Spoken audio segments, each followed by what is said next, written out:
All right, guys, I am super pumped for this video right here because this is kind of the unthinkable. When we think about high performance vehicles, we think about Chevy Corvette, right? Within the Chevy brand, we think about Ford Mustang, vehicles that are meant to go fast. We always talk about horsepower and 0 to 60 times. Well, this is crazy because this vehicle over my shoulder, this is the 2025 Chevy Blazer EV, but this one is wearing the coveted Super Sport SS logo on the back of it. It's got a 0 to 60 time of 3.4 seconds and a special button here that's called Wow. This thing is meant to do one thing and one thing only, and that is go fast.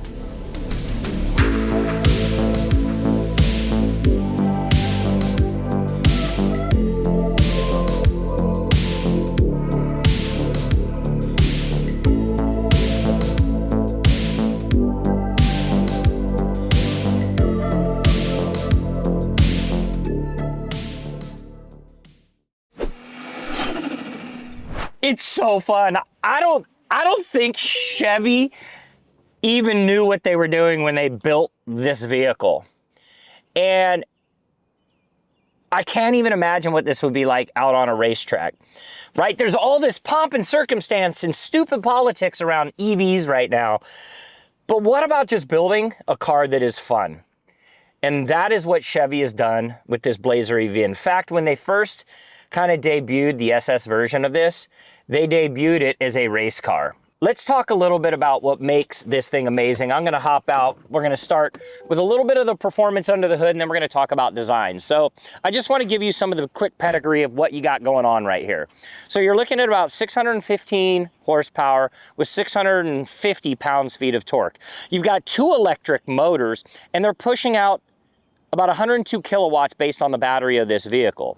So you've got a ton of torque with a ton of horsepower with an electrified battery that gives you that 0 to 60 time of 3.4 seconds. That is big time performance numbers. Now, although it's not the fastest electrified SUV, you've got the Rivian R1T, which is pushing about 2.8 seconds, but none of that really matters. When you hit that sub 3.5 seconds, that's blistering speed. So we'll talk a little bit more about the performance numbers and what all of that means in the world of the grand scheme of electrified vehicles, but I want to back away and let you guys take a look at the sexiness of this vehicle. So given that this is a Blazer, right, we're talking about a sport utility vehicle. It's meant to be a family hauler of sorts, right? But it's all about performance. And I want to step back for a second and talk to you guys about when the Blazer came back into market. I will be the first, and you can look at previous videos, I hated the design. How do you take such a amazing name like Chevy Blazer, right? The Blazer brand. Think Ford Bronco. Bronco comes back in 2021 and it has the retro look and the retro feel. The Blazer comes back not in a Blazer feel. It comes back in GMC Acadia or any vehicle within the Chevy lineup that is just a normal pedestrian SUV. Then they show off the new EV version right here, and this EV version is phenomenal. It's got 22-inch wheels and tires on it. They decided to go with an even better tire package with these Continental tires on here. It's all about performance with this vehicle. They've married in the wheel wells, you know, shrinking this down a little bit. And if you look at the overall design, right, this thing screams performance. And it's an SUV that I would drive. The performance is fantastic. As we swivel around to the front, let's show you what's going on up here on the front of the vehicle. You got LED lights on the front of the vehicle. You've got the SS badge, which is really dope, right? You got the black vehicle with the red SS badge. It kind of gives it that sinister look. Think Star Wars, right? This is the Empire look right here. This has got Darth Maul written all over it, and it's got that just awesome look. You got the bow tie up here, but notice it's not the traditional Chevy yellow bow tie, right? This is seamlessly built in to marry that kind of matted out black look of the vehicle. And you got LED lights that span the entire front of the vehicle. They've gone black on black on black on gray. Now I'm thinking more like Las Vegas Raiders, which I hate, by the way. Such a horrible football team. kind of a joke to the NFL, but whatever. Sorry, Raider fans. Like I mentioned, you got a 6-spoke wheel down here, and it's a 22. These are the premium Contact 6 tires. I think they look good. They're very performance oriented. They're meant to be out on a track. And then you have the option, right? And we always talk about options of vehicles. You have $2,000 worth of options on this. The most expensive option is actually the moonroof, but you can also upgrade your brake packaging as well. They do offer Brembo brakes that are wearing the SS logo on it, and that's what this one comes with right here. So you can upgrade your brakes as well. If we think about kind of fun, techie, aerospacey, futuristic design, they've even gone with that too. So your charging port area is right here. It just drops down kind of seamlessly, and then you obviously have the ability to charge in 2 different capacities. You can go high capacity charging as well. Now, I'm going to tell you straight up, if you're going to buy an electric vehicle, you're never going to want to charge with standard 120 charging. You are going to want to charge with a level 2 charger, something with capacity that has, you know, more of a fast charging system. This is still more on the slower side, but you just bring it over and you're going to charge it up. Now, as I get this thing plugged in, a couple things that I want to talk about. If you're using a high capacity supercharger or fast charger, you're going to be able to charge this up to 80% in about 30 minutes. That beep that you just heard is acknowledging the fact that the vehicle is now in charge mode. So if you are owning one of these vehicles, I highly recommend installing a charger in your garage, pulling that power. Think like your washing machine and your dryer. Those pull more like 50 amps. You're going to want to pull more wattage to charge this vehicle. Set something up in your garage so that it makes it a lot easier. So getting to that 80% in that 30 minutes is a big difference between a standard charging unit that you plug into the wall. It's going to take you 40 to 60 hours. You don't want to deal with that. Go with a fast charger. As we make our way down, dude, the same theme. It's all black on black on black on black, and I love that. Just kind of creates that sinister high performance look all the way down. You got a really small roof line here when you move from that C-pillar to the back of the vehicle, and then you got this, you know, little design feature here. I'm not going to call it any form of a spoiler because it has no real function. It's just air flowing over the top of the vehicle, and then you make your way around to the rear. I always loved this logo when they brought the EV into the market, the Blazer EV. They've now changed the Ultium name to more of a General Motors name, but Ultium is their battery. This is their battery technology they have on here. By the way, Ultium batteries made in Spring Hill, Tennessee, which is unique, which will lead me to talk about the various vehicles that share this platform. Same DNA on the rear, LED lights. You got kind of a cool feature, nothing special on the rear of the vehicle, but it does have a good performance stance. All right, so before we hop in the interior, I want to talk about a couple different things. We're going to start under the hood, and then we're going to talk about vehicles that share the same DNA of this vehicle. So a lot of vehicles in the market right now are rocking the frunk right up front. You think about the Lucid Gravity. Has this open frunk. You got the Ford F-150 Lightning that has the frunk. Not the Blazer EV. There's a lot of wires going on up here with the control module and everything that, you know, basically from an engine standpoint signifies this is the power plant of the vehicle. You have a couple different vehicles that share the same platform as this. I bet you didn't know that. So you got the Chevy Blazer EV, you got the Acura ZDX, you got the Honda Prologue, and one of my favorite vehicles on the market is actually the Cadillac Lyriq. They all share the same exact chassis and platform, and what's great about that is it allows them to keep prices down. Let's hop in, let's take a look at the interior of this vehicle, and I've got some pros, but I've also got some serious cons.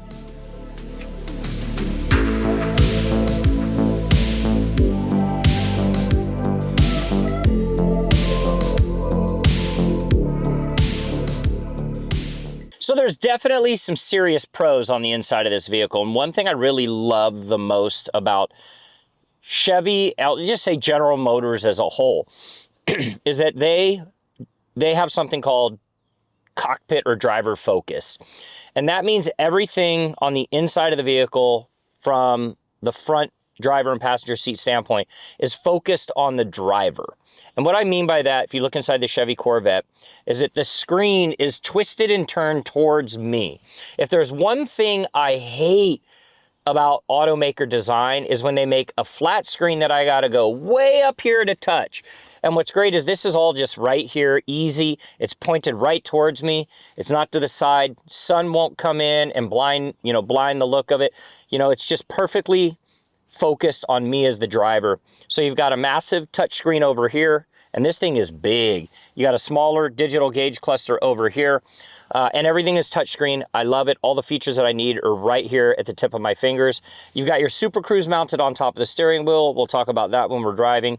And then you've got, obviously, all the tech features on the inside. USB-C charging, 2 different ports, one for the driver, one for the passenger. And then we talk about overall design, right? You've got this red on the interior with the double stitching that comes down the side. And here's what I'll tell you. I'm not a fan of red. I would choose probably a darker, richer red. Think Alabama Crimson Tide instead of University of Georgia. This feels a little bit more University of Georgia. The interior is well laid out. Cup holders, things that are just, meant to be easy on the inside. You also have a lot of ventilation on the inside as well. You've got the 3 vents here. You got 2 vents on the side. And that's great, right? When you're out there on the road, you got the ability to shoot air to those in the second row as well. Of course, you got vents back there. I want to talk a little bit about some of the design cues on the inside. We're not going to call it carbon fiber. We're just going to say kind of invokes the feeling of carbon fiber. Here in your door inserts, you've also got a circle around your vents up here as well. And then we're going to talk about the seats. So it's really cool that you've got the SS logo, in the headrest of the seat, and even the perforated areas here on the seats. These are all little SS's. But let's just talk about the seat as a whole. With so much DNA put into this vehicle, and from a product planning standpoint, automakers, to keep the price down, do have to consider cutting corners. They unfortunately cut corners with the seats on the inside of this vehicle. They're just very flat. They don't offer a lot of, and think about it, right? 3.4 seconds, great performance. It's a vehicle that you're going to want to take out. Shoot, I'd even take it on the track and have a whole lot of fun. But even with on-ramps, onto the freeway, a big swinging turn, you might put a little extra accelerator pedal into it. Your butt's going to be sliding all over this seat because there are no bolsters on the sides of the seat from the top all the way down. So my one recommendation to the engineering team, let's improve those seats. They're heated and cooled, which I love. I think that's fantastic. On the center console, you got wireless induction charging ports on the inside, a massive box in here. This is a massive, we'll just call it center console box for storing stuff.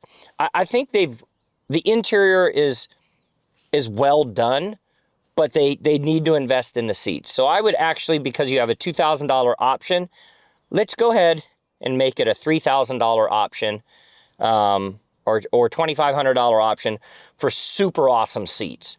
I would pay that extra money to have those on the inside of the vehicle. Let's talk a little bit about technology, and we'll share more when we're out on the road. Lane departure warning, front crash avoidance, front braking, rear pedestrian detection, all of the right tech features that most vehicles are now coming with today, you have with this. You also have a heads-up display, which I love. Heads-up displays are fantastic, and they are features that are becoming more and more mainstream with automakers, but I dig that. General Motors, first automaker to come to market with a digital mirror up here. This digital mirror, just easy flip, will take it to a normal mirror, and then you've got the digital mirror as well. And then I mentioned the moonroof. This is an option on the vehicle. It is massive. This thing spans from here all the way past the second row headrests. I mean, that is fantastic. You get a lot of space, which leads me to the second row. With a lot of different automakers in the market, they just don't give a crap about second row seating. And Chevy, despite my minor frustrations with the comfort of the seats, there is so much room in this SUV. Don't think about a 3-row. They didn't think about a 3-row. They said, let's give the second row occupants the most amount of leg room that we could possibly give them. This seat is all the way back, and for the most part, I am super comfortable in here. Most people aren't running at 6'3", putting a 6'3" person behind them, so I can tell you right now, this thing has got so much space in that second row.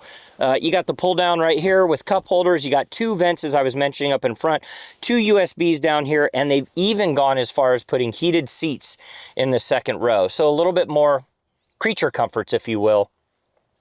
just to provide you with that, you know, extra level of comfort. And then the moonroof, as I was telling you, this thing is massive. Look at that. I mean, I'm just staring straight out. You want to talk about going on a road trip back here, especially kids, they will love driving in the back of this Blazer EV. All right, so let's talk about cargo space in the rear. I'm gonna pop the top. Pop the top, summer's here, baby. All right, we're popping the back. Here's the deal. A couple overnight bags in here, maybe one large suitcase. I'm not going to the airport every day. I don't care about cargo capacity. Plenty enough room for groceries. I care more about that second row seating. Check this out down here. Little storage area. You got the storage area for your charging cables. A little storage area down in here. This one, I feel like for me would double as a cooler. I'll be putting some ice in there and some drinks, you know. But good size in the back. Nothing really special, nothing to write home to mom about, but it's functional, and that's important, right? Pack your groceries in here, a couple suitcases, good to go. All right, so you can talk about the 0 to 60 in 3.4 seconds as much as you want, but nothing compares to actually putting it into play. You guys ready for this? All right, so it's gonna stick for a second when I hit the accelerator pedal, then this thing is gonna launch. Ready? Here we go. 3, 2, 1.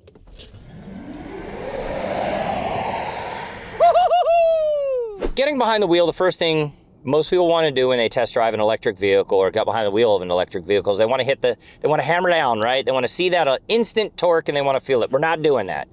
We're actually going to talk a little bit about what it feels like to drive this vehicle on a daily basis. We're going to talk a little bit about tech and a little bit about performance. So let's start with this. 5 different driving modes. Normal and sport are the 2 that I'm going to play around in the most. You've got the mud and the slippery and all that stuff. The EV mode, which will actually save you on, you know, your quote fuel economy, so your MPGE, your equivalent miles per gallon. But driving this on a daily basis, you've got the lane departure warning. You've got the rumble seats. So when you start to drift out of your lane, you can feel it as you're out there on the road. Comfort level, everything's well appointed on the inside. The accelerator pedal is what you'd expect it to be from a mainstream automaker. It's just kind of effortless, right?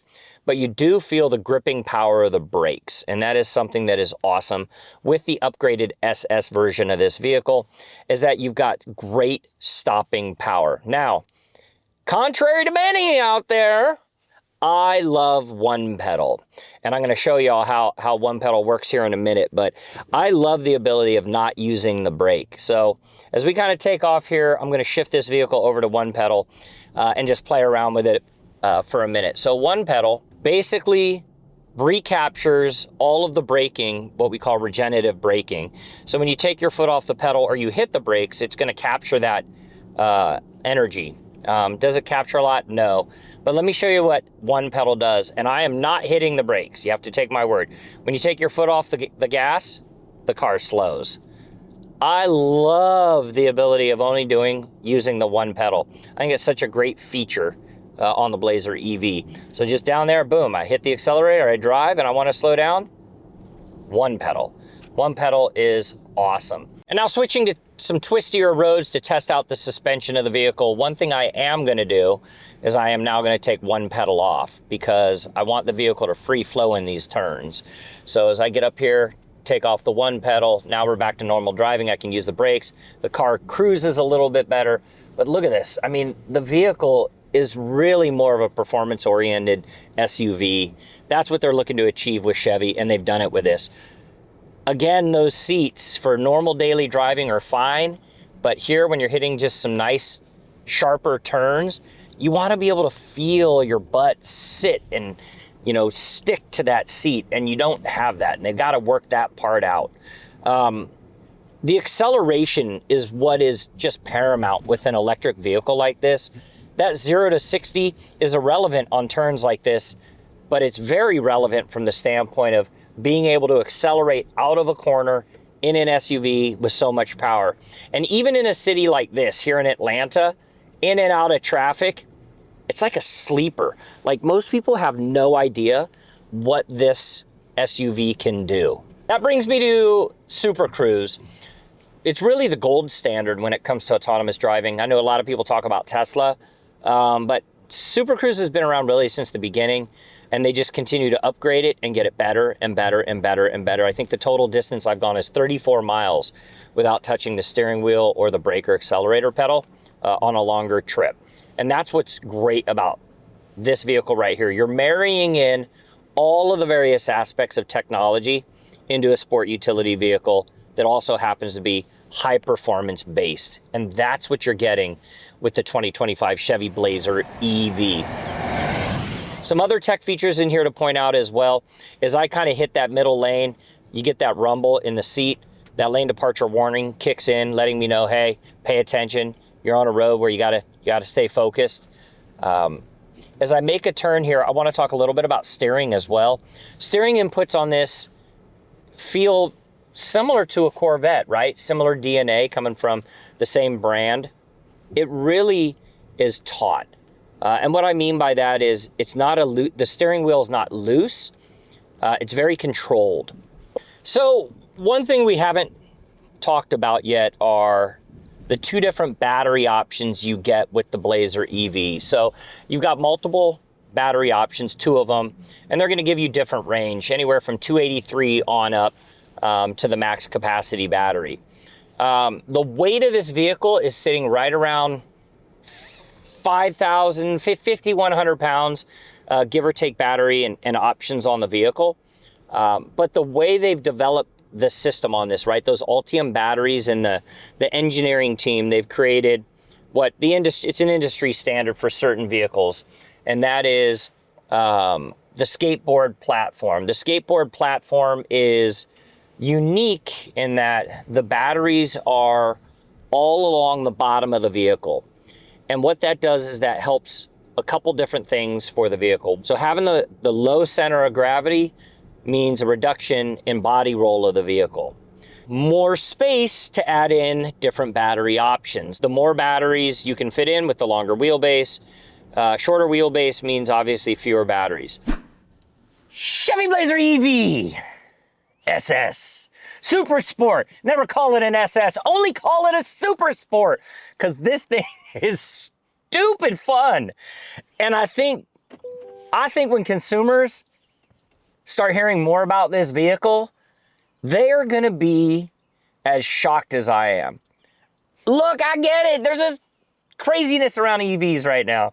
But just go drive one. Because you're going to drive it and be like, yeah, whatever, dude in a Mustang. Me and my SUV that's all blacked out with the SS logo, I will whoop that ass out on the road, man. It's seriously true. All right, so let's get down to the brass tacks of what this vehicle is going to cost. I get out and I talk to you a little bit more. So if we look at the market right now, the average median transaction rate for a vehicle is sitting right around $48,000. If you want to get your hands on a Chevy Blazer EV, that means base model, non-SS, you're going to be looking at about $44,600. If you want to get yourself into a Chevy Blazer EV with the SS badge, the base price on that is going to be right around $60,600. If you want to get the one prices tested, which this is the fully loaded one with the upgraded brakes and the upgraded moonroof, you're right around $64,000. So all in, D&D, destination delivery, taxes, you're going to be sitting at about $67,000, $68,000 for the fully loaded Blazer EV out the door. But I digress. I go back to the entry-level version, right? So you're sitting at about $44,000, $45,000 for an entry-level electric vehicle on the market. When you turn the non-wow feature off on this, you still have the larger battery upgraded packs on this. This thing's still blistering quick. And I think that's the net of this, right? When we think about electric vehicles in the market, we think about the stature of driving an EV. And what's going to change over the next few years as people start to learn more and more about the variety of different electric vehicles in the market, you're going to start to see more and more of these on the road because people are going to start enjoying them. I've owned 2 plug-in hybrid electric vehicles myself, and I have a Ford F-150 Raptor, right?